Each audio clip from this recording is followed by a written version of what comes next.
What the fuck is up, y'all? I'm back with another Reddit stories video, but this is fucking Christmas edition.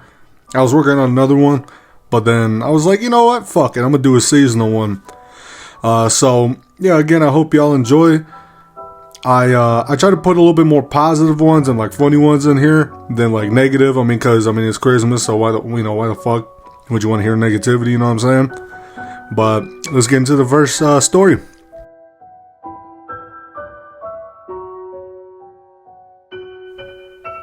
And the first story is posted on the Reddit forum r/scary stories by a username called I Like Scary Stories, yo. That's a weak ass name, not gonna lie. And the title of this is True Christmas Horror Story. Before we start, I might as well tell you about myself. At the time, I was a 9-year-old kid. My dad was off at sea. So let's get into the story. So it was about 2 a.m. in the morning. It was Christmas Day. At first, I didn't realize it. But then I got excited and ran downstairs. I saw all the presents, Santa, my mom, and my other family members that were underneath the tree. I was looking at all the cool stuff that year. I got a Kirby plushie, a Nintendo, but I digressed.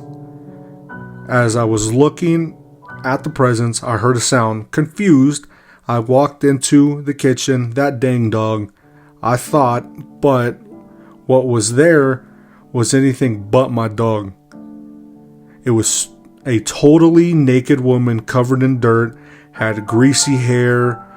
I was in shock and nearly cried. She looked at me and then she did this. I hope nobody else shares the fear that I had, and I hope nobody gets the fear I had the moment she grabbed the knife and I started screaming. Then she was coming my way. I was frozen at least for 30 seconds. And then before I knew it, I was tackled to the ground. My mom heard the woman, or maybe me crying, trying to get away from her, yelled, "Get the hell away from him." Then she got out her gun and shot the woman in the shoulder. She ran away and bolted out of the house. My mother called the cops, and then we never found her either. To the woman that tried to murder me that night, let's not meet again. Damn. Just imagine witnessing that as a 9-year-old. You know, you about to get stabbed by a fucking random naked woman in your fucking house. You know what I'm saying? I don't blame your moms too. I would have shot that bitch as well. Fuck that. That will just ruin your whole Christmas day. Just ruin it. You expect the presents, not a fucking knife. You know what I'm saying? But hell nah. I would have shot that bitch too. That ass. But alright, let's get into the next one.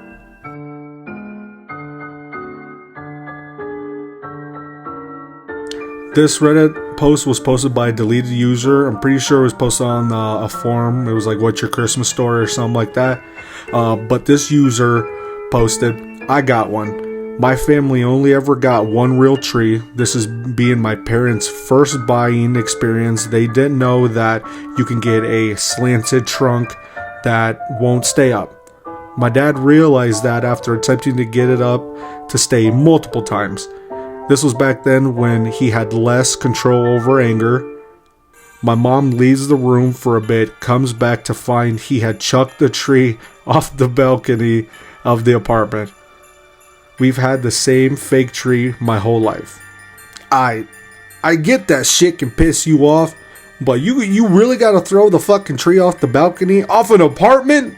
Like, come on, dog. Like that's crazy. Like how parents say is like, oh, we got this at home. It's like when you go through like the McDonald's drive-thru, he's like, hey, can I get like a cookie? And then he's like, oh no, we got cookies at home. Nigga, you got that Grinch at home. That's just crazy. He just tossed that tree off the fucking balcony. Like he said, fuck, I'm gonna ruin Christmas for y'all. Like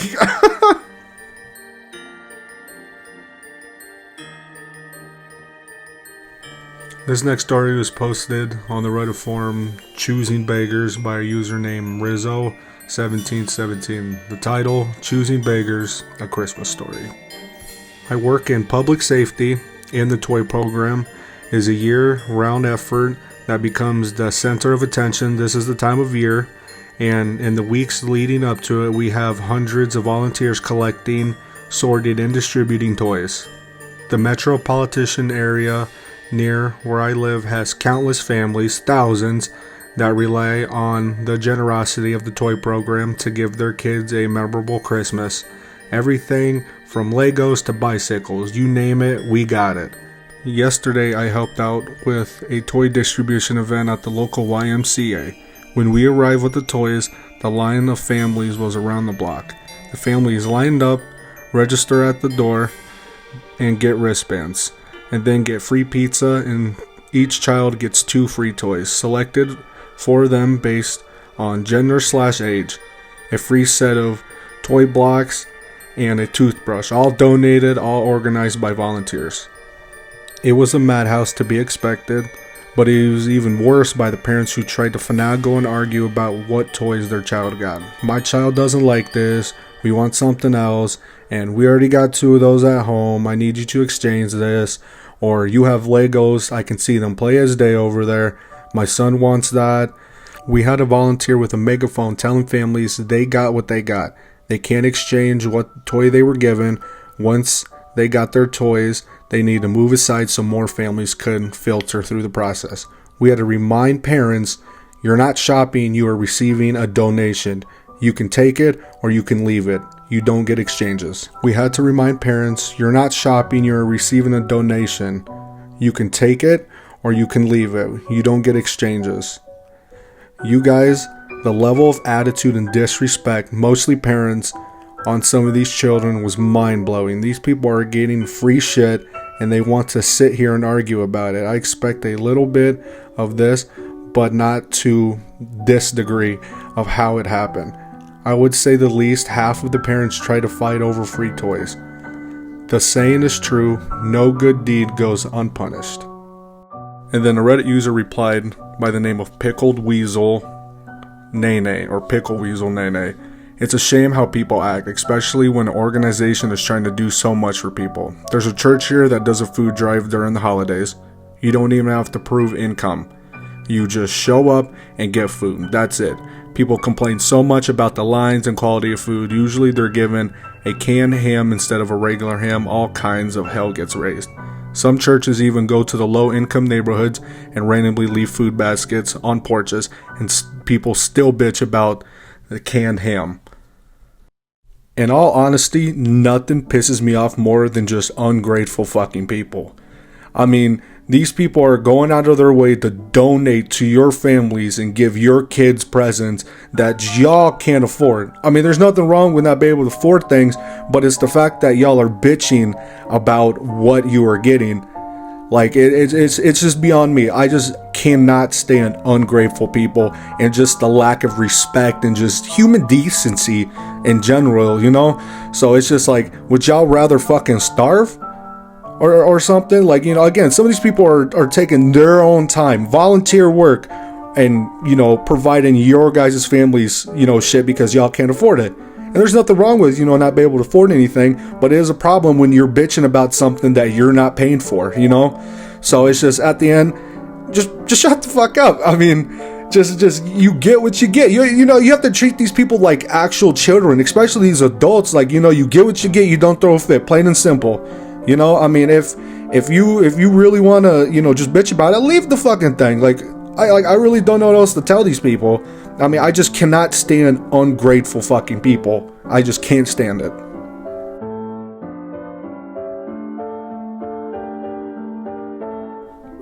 This next post is posted by a username You Don't Know Me Dog. My parents were fighting, so my mom was decorating the tree and giving him the silent treatment.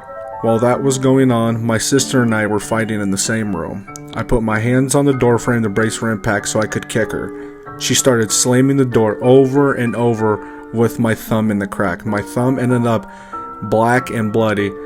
I got her back by stabbing her with a screwdriver. My mom never stopped decorating the tree. Wait. So you stabbed her with a fucking screwdriver? I mean, valid because, I mean, she was smashing her fucking thumb in, but damn, you try to take her life, what the fuck? That's actually crazy shit, what the fuck?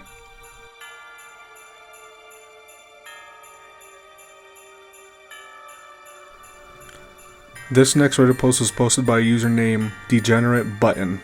I'm on mobile, so I'm sorry for the terrible formatting. After my parents were divorced, the woman my dad left my mom for died. So he started dating that woman's best friend. We'll call her LM for loudmouth. She had recently been in a car accident and was on some heavy duty painkillers. After taking 2 of them at home, I saw her pop 1 more on the way to the restaurant. In hindsight, I should have said something at that point. We get to the lovely Australian themed steakhouse and get seated. It's myself, my dad, LM, and my 3 brothers, and my sister-in-law. The waiter takes the drink order, and I hear LM order something on the rocks. Oh boy. She wasted no time knocking it back, but seemed okay for the moment. Maybe this wouldn't be so bad. Well, the waiter had taken our order and returned with the second round of drinks. A little time had passed. This was a holiday season after all. She got about 2 to 3 sips into the second one when all of a sudden she gets loud. I specifically remember her ranting and raving about wanting chef's butter repeatedly. We all started looking at each other like, what the fuck is happening right now? My sister-in-law and I were using menus to block ourselves to talk. We honestly couldn't believe what was happening right in front of us. This was also around the time she started dropping the N-word. Several people of color, not just those who were black, were turning around to stare. Once the staff realized how crazy she was getting, one of them managed to catch my brother's eye and waved him over. None of us wanted to look up from the table, so we didn't notice him right away, lol. He basically told me, my brother, she has to leave or we will all have to go. My brother told him it was no problem, she's out of here. After speaking with my dad and giving him the rundown, my dad told LM it was time to go. She was having none of it and literally had to be dragged out of the restaurant. Once she was gone, our waiter came back and was so kind of understanding. He even said, "There's always one in every family," which we almost in unison replied, "She is not related." To this day, I can't think of a place or that story without ranting about chef's butter. LMAO. Nah, dropping the N-word in a fucking restaurant is absurd, bro. She was too probably like fucking busy, perked up out of her mind to even know what the fuck she's saying. And it don't help that she's fucking drinking alcohol while she's on these fucking prescriptions, you know? Man, fuck, man. I don't even know what to say. That is just fucking crazy.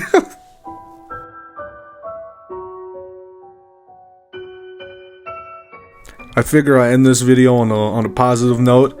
But this Reddit forum was posted on Merry Christmas, You Filthy Animals by a username called Old and Moist. What the fuck? Well, this happened just last year. We had food set out on the table and we're all sitting on the chairs around it. Out of nowhere, my brother's chair snaps and he tries to grab onto the table but can only grab the cloth. As he falls on the floor, he pulls the cloth with him a bit, and the only thing that fell was a massive chocolate cake that splattered everywhere.